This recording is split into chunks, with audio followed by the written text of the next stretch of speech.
Sing the wondrous love of Jesus, sing his mercy and his grace. In the mansions bright and blessed, he'll prepare for us a place. When we all get to heaven, what a day of rejoicing that will be when we all see Jesus. We'll sing and shout the victory.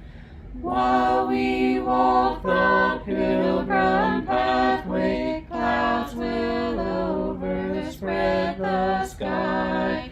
But when traveling days are over, not a shadow, not a sigh. When we all get to heaven, what a day of rejoicing that will be when we all see Jesus. We'll sing and shout the victory.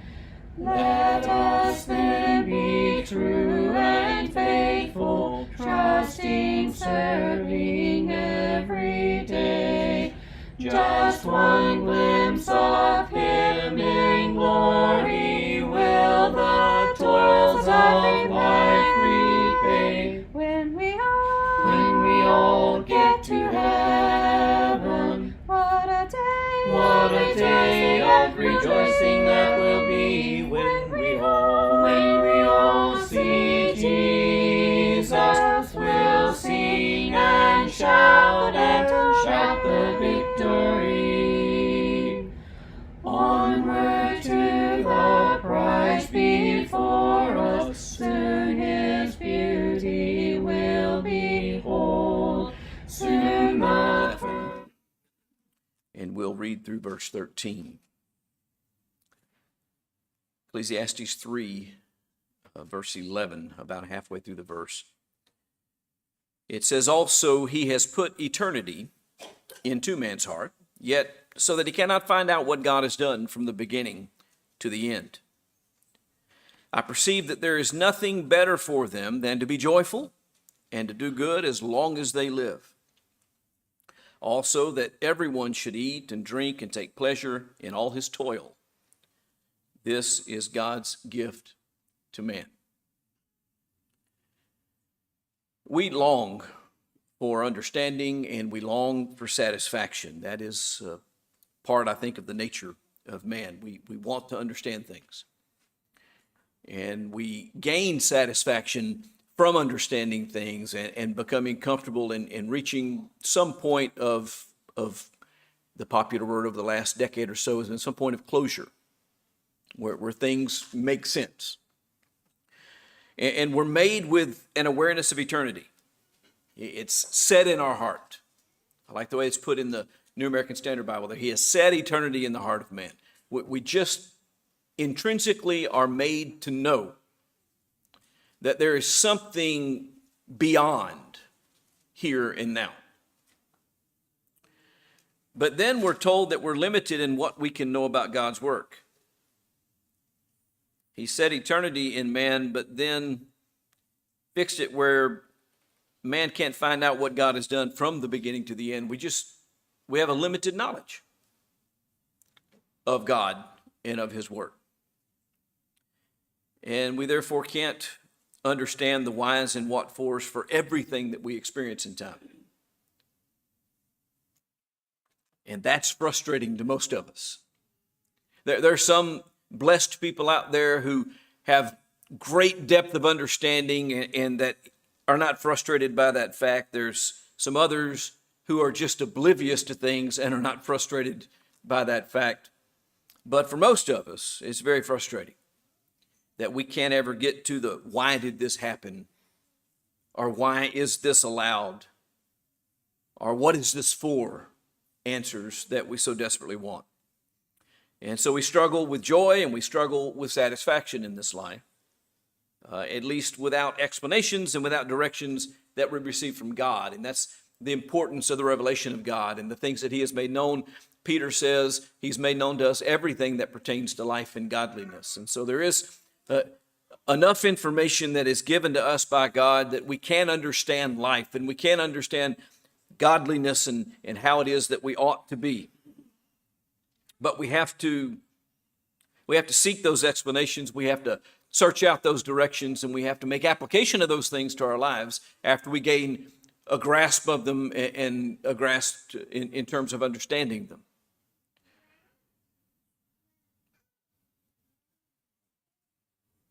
God warns us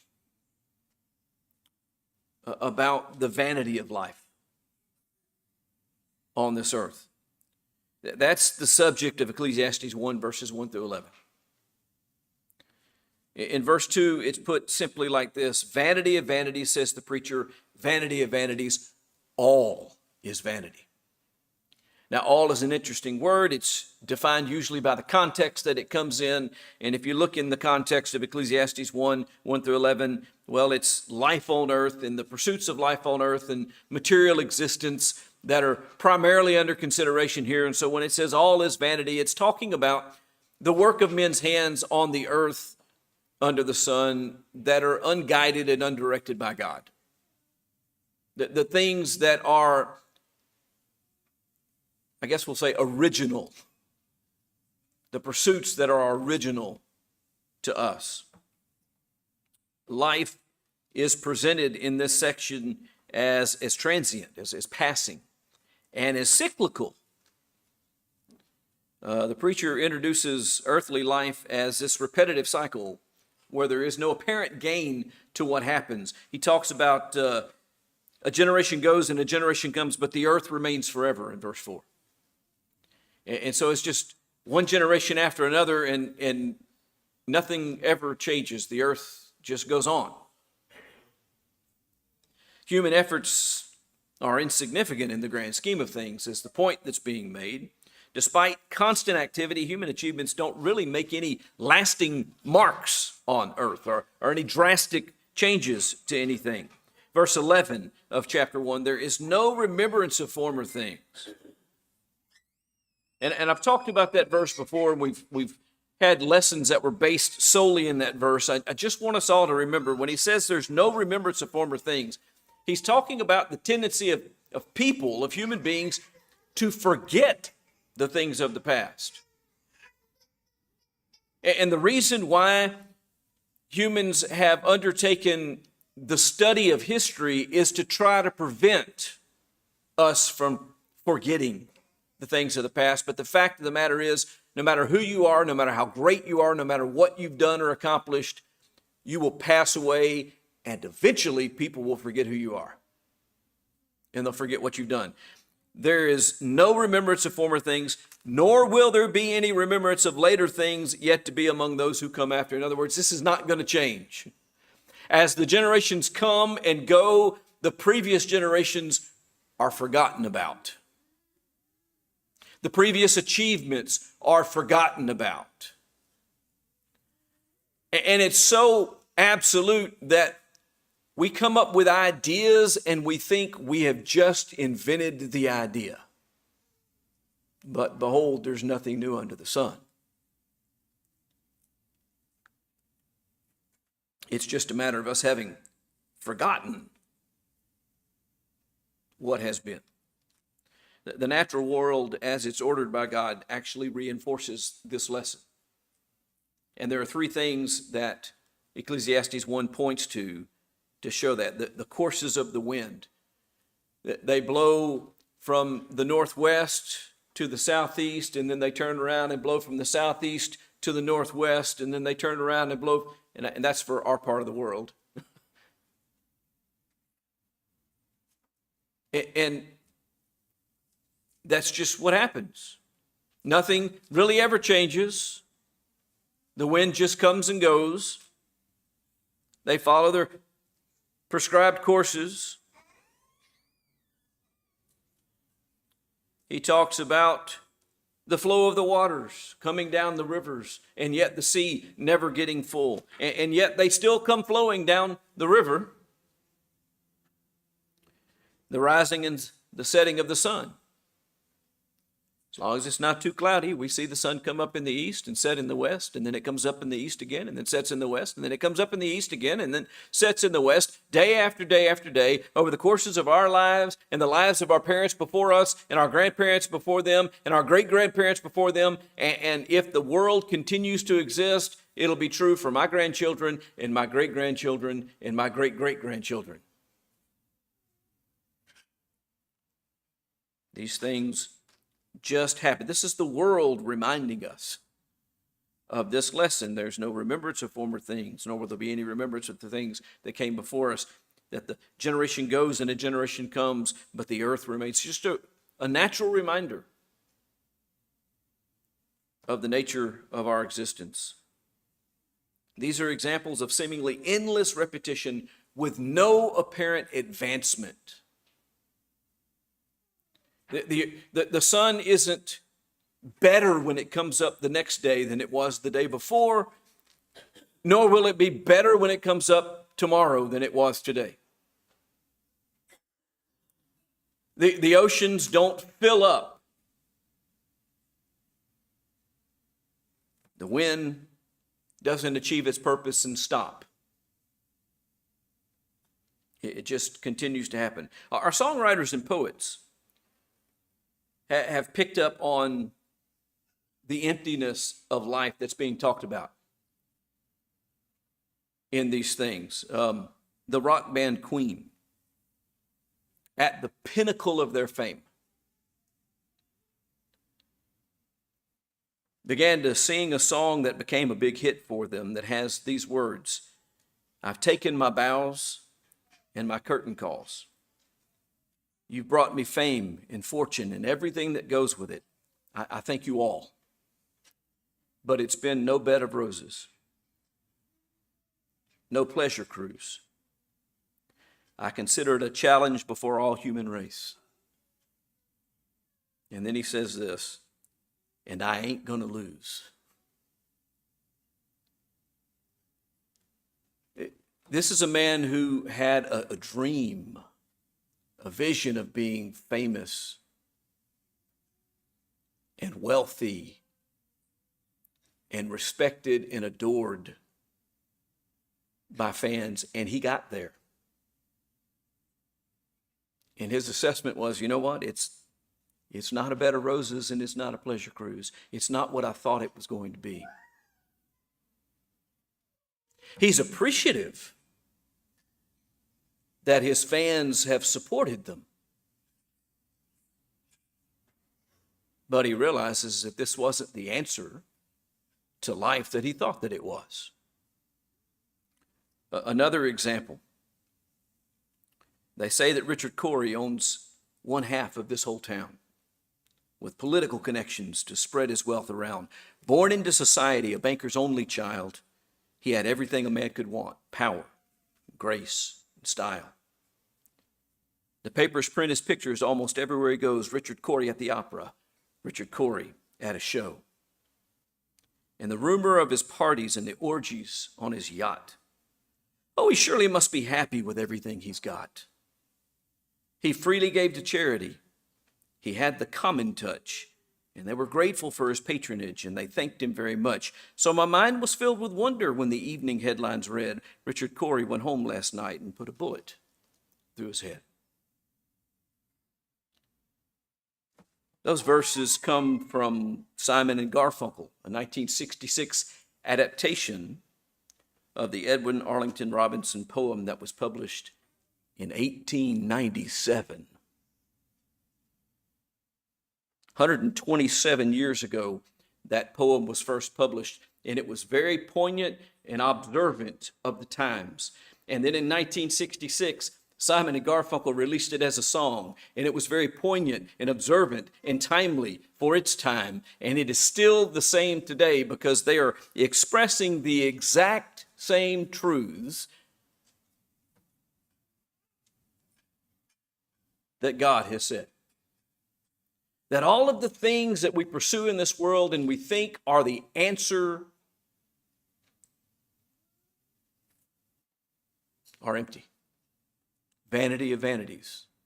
says the preacher. Vanity of vanities. All is vanity. These lines and many other lines written by many other people throughout human history have expressed the same emptiness of this so-called success that was first expressed to us by God, that we were warned about by God at the very beginning when he said to us, these things are not what life is about, and this is not what's going to make you fulfilled. This is not going to bring you understanding. This is not going to bring you satisfaction. And so Ecclesiastes introduces the idea of futility of earthly pursuits. Chapter 2 and verse 11 is a key verse in a section that goes from chapter 1 and verse 12 till chapter 2 and verse 26. And in verse 11 of chapter 2, it says, "Then I considered all that my hands had done and the toil that I had expended in doing it. And behold, all was vanity and striving after the wind." What was done, the effort that was put into what was done, I've thought of everything and all that's involved in it, and the sum total of it all is vanity and striving after the wind. And if we don't understand that, then the emptiness that results from life is what causes us to do things like the Richard Cory poem was talking about. The desperation and the emptiness and the pointlessness. If we don't listen to God and understand that this life is not what we're made for, that there's something much more important than money and wealth and fame and whatever else it is that men pursue. As we look through these early chapters of Ecclesiastes, we find that the pursuit of wisdom is among those things. A lot of people that think if they just know more and know more than the people around them, then they're going to be satisfied. And the preacher explores this. Chapter 1 and verse 18, he says, "In much wisdom is much vexation, and he who increases knowledge increases sorrow." See, it's not the solution to everything like so many people think. There's an increase in vexation and sorrow with increased wisdom as well. The pursuit of pleasure and possessions, that is what most, at least I'll say that, most people in our society consume their time and effort with. And despite acquiring wealth and possessions and engaging in hedonistic pleasure, which abounds in this world, he says, chapter 2, verses 10 and 11, "I kept my heart from no pleasure." See, this isn't new. The hedonism in the world isn't new. "I kept my heart from no pleasure." Verse 11, he says, "I considered all that my hands had done, and behold, all was vanity."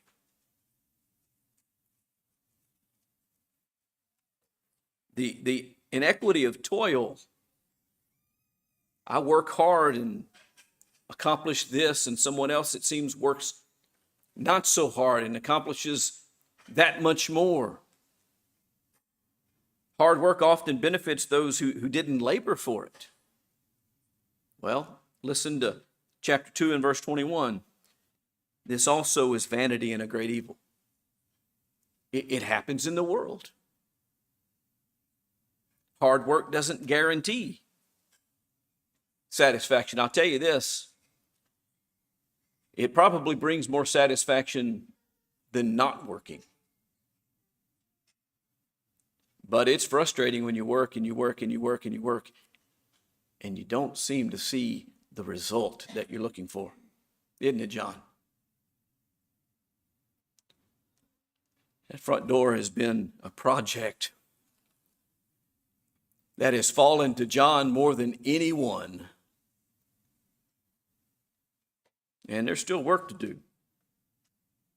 And it gets frustrating.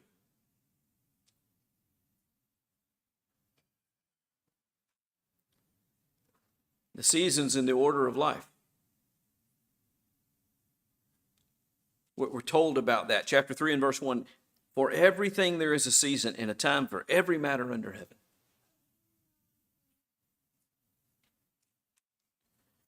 Life is marked by divinely appointed times. And I say divinely appointed times because they're not appointed by us. The preacher poetically describes the inevitability of time. It can't be stopped. It can't be altered. And also the variances of life that happen throughout the course of time. He says that there's a time for birth and a time for death, a time for planting and a time for uprooting, a time for killing and a time for healing, a time for breaking down and a time for building up, a time for weeping and a time for laughing, for mourning and for dancing or celebrating. Time for seeking and a time for losing, a time for tearing and a time for sowing, a time for keeping silence and a time for speaking, a time for loving and a time for hating, a time for war and a time for peace. In everything, there is a season. There is a time for every matter under heaven. These things don't exist for no reason. That's the point. If we were in control, we would probably have an endless growing season, and we would never have to uproot anything. People would be born, but they wouldn't die if we were in control. People would be healed, not killed. We would laugh and not cry. Life is marked by these appointed times, and they're going to happen. Human efforts are subordinate to God's plan. That's a difficult lesson for us to learn. We like being at the top of the chain. And we like being in control. Problem is we're not the top of the chain, and we are not in control. And that's a lesson that we have to learn. Chapter 3 and verse 11, he has made everything beautiful in its time. Everything beautiful. That means the things on that list that we don't like, that we don't think of as being beautiful, the death and the killing and the uprooting and the breaking down and the mourning, God says that they're beautiful in their time.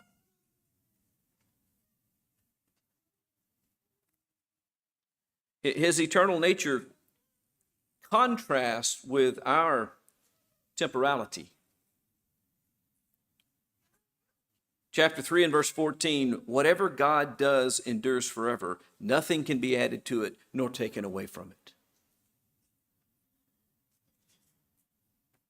it. That's a contrast between him and us, and between his values and our values. And the fact that our things are going to be forgotten in the next generation, but his can't be taken away. And the arrogance of mankind to think that we have taken something away that God has placed.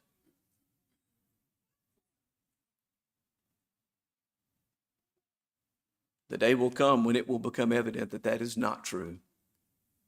People bemoan the difficulties of our generation. By the way, every single generation bemoans the difficulties of their generation and thinks that the generations before were grand and glorious and beautiful, and today it's horrible and it's only going to get worse. They've always thought that way. Every generation thinks that way. Fact of the matter is, there are good generations and there are bad generations. There are good days, there are bad days. There are days when nations need to be built up, and there are days when nations need to be torn down. And it's the work of God, not ourselves. The injustices and the mysteries of life are under consideration from about midway through chapter 3 through about midway through chapter 4.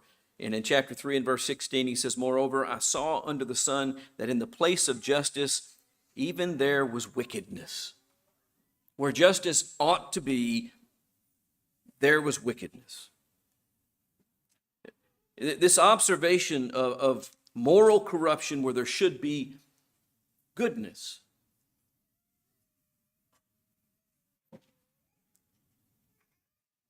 And the observation that he makes next is really interesting, verses 19 to 20.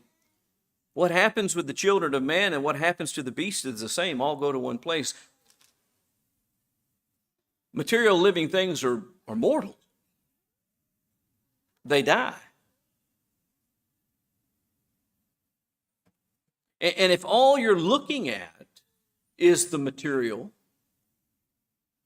well, then the end of man is the same as the end of the beast. When the beast dies, it's either eaten by the birds of the air or it's buried. And when man dies, he's either eaten by the birds of the air or he's buried.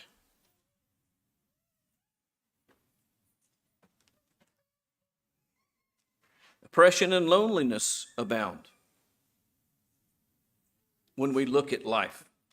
Preacher laments the suffering of the oppressed who lack comforters and the loneliness of those who labor without companionship, chapter 4, verses 1 through 8.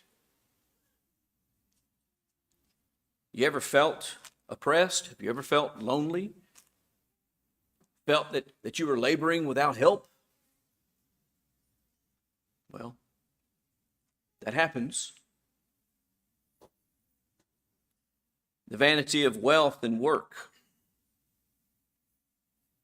He who loves money will not be satisfied with money, he says in chapter 5 and verse 10, nor he who loves wealth with his income. This also is vanity. Wealth cannot satisfy. The insatiable desire for wealth leads ultimately to frustration and sleeplessness, according to verse 12 of chapter 5. Sweet is the sleep of a laborer. Now, a laborer is a bottom rung worker. Sweet is the sleep of a laborer. I'll suggest to you that that's because he's worked hard and he just goes home and crashes. But the full stomach of the rich will not let him sleep. Now, this is really poetic. The poetic expression of the lack of satisfaction from material goods and wealth. Material blessings are fleeting. They're easily lost. And when they're lost, they leave people with nothing. Chapter 5 and verse 15. As he came from his mother's womb, he shall go again, naked as he came.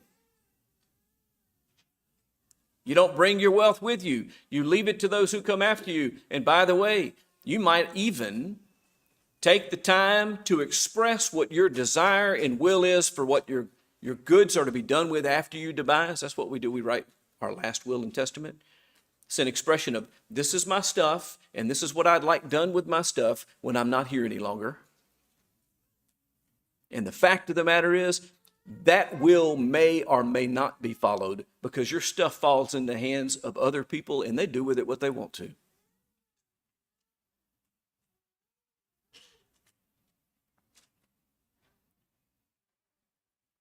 So we should enjoy God's order. Contentment doesn't come from those things. So in verse 18 he says, behold, what I have seen to be good and fitting is to eat and drink and find enjoyment in all the toil. And toil is not usually a word that we associate with enjoyment. Toil is a word that we associate with trouble and pain. But he says, enjoy the toil. Learn to be content and satisfied with life as it is.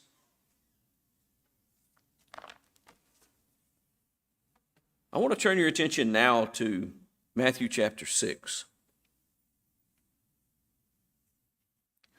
And let you listen just a bit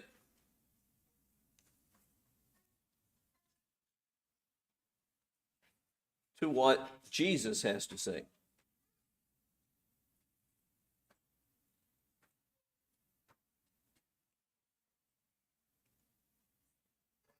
Chapter 6 and verse 19.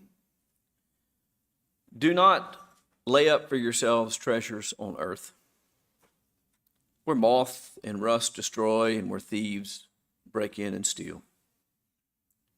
Do not lay up for yourselves but lay up for yourselves treasures in heaven, where neither moth nor rust destroys and where thieves do not break in and steal. There's the clear contrast. The only thing that changes from the first sentence to the second sentence is the word not and the location. Not on earth, but in heaven. For where your treasure is, there your heart will be also. If our heart is on the earth, then all of the toil and the struggle and the difficulty and the vanity of the earth is where we stay. If our heart is on heaven, then the peace of God rules. The eye is the lamp of the body. So if your eye is healthy, your whole body will be full of light. But if your eye is bad, your whole body will be full of darkness. If then the light in you is darkness, how great is the darkness? No one can serve two masters. For either he will hate the one and love the other, or he will be devoted to the one and despise the other. You cannot serve God and money. Money here is not the subject. Material things is the subject. Money stands to represent all that is of the earth. You cannot serve God and serve this world.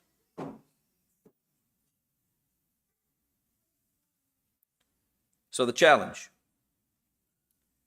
we're faced with this day and every day of our lives is, where do our affections lie? Where is our heart? What are we really pursuing? God and the knowledge that comes from God and the peace of God that surpasses all understanding, or this world and the things of this world, which will be destroyed and will be done away with, which are full of vanity and trouble and toil. That will determine our commitment to the pursuit of obedience of righteousness or to the pursuit of the flesh. That will determine our contentment with life as it is, or with a dream that is unrealistic and that we cannot produce. That will determine the difference between whether or not we are raised to glory or we are raised to destruction. Think about these things. There's something in your life you need to change. This is the time to do it today, the day that we're given. Make those changes, and if we can help you in any way, if you'd let it be known as we stand and sing, we will. Sing the wondrous love of Jesus, sing His mercy and His grace. In the mansions bright and blessed, He'll prepare for us a place. When we all get to heaven, what a day of rejoicing that will be.